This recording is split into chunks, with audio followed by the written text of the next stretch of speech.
Hey readers, it's Quinlan here, and if you're looking for something good to read, that's what this video is bringing you, is a book by Julia Quinn, one of my favorite authors. Oh, in the background is one of my favorite places in the world. It's the Flatirons in Colorado.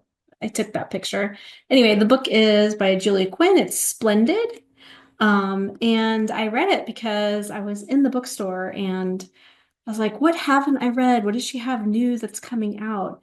Um, and this is actually her debut novel from when she was a new author. And I'm like, I love reading early works of other authors to see kind of how they started out. I think all of us, who have a lot of books, um, kind of cringe when we go to look at our earlier works because the editing process never ends, right? You can always make it better somehow. So this was actually a really fun read. Um, and her you can tell it's her style, like even from the beginning, it's Julia Quinn's style. So the two characters are Alexander Ridgely. He is the Duke of Ashbourne, and then we have Emma Dunster, who is an American heiress. Um, she comes from the US. Her dad is of English descent, and she's sent to live with her cousins for the season, where she runs into the Duke of Ashbourne by chance.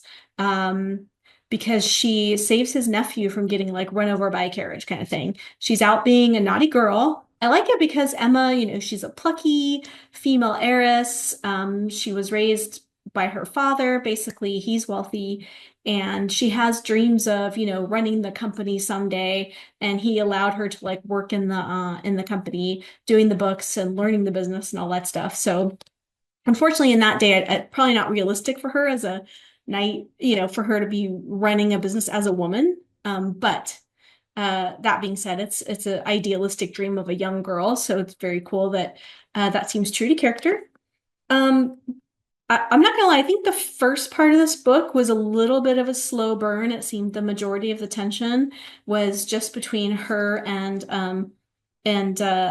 Alexander being sort of neither of them seems to want to get married, right? They're both kind of happy with their lives. He's like a happy bachelor and is never on the marriage mart, that kind of thing.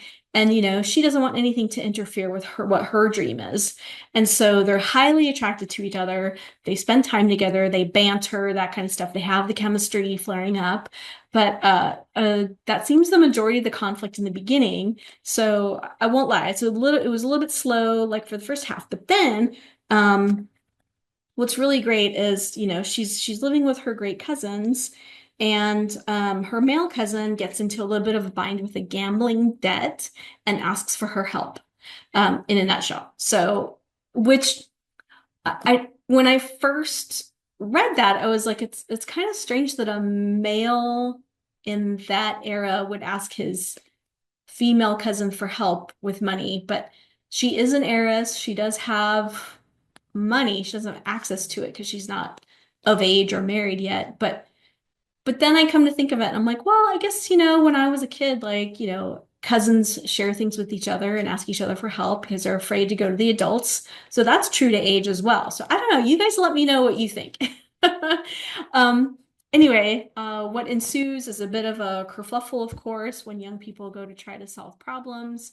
And there's a villain involved who he's kind of a jerk, I guess misogynistic would be the word toward women, and just has never liked Emma, but likes her cousin.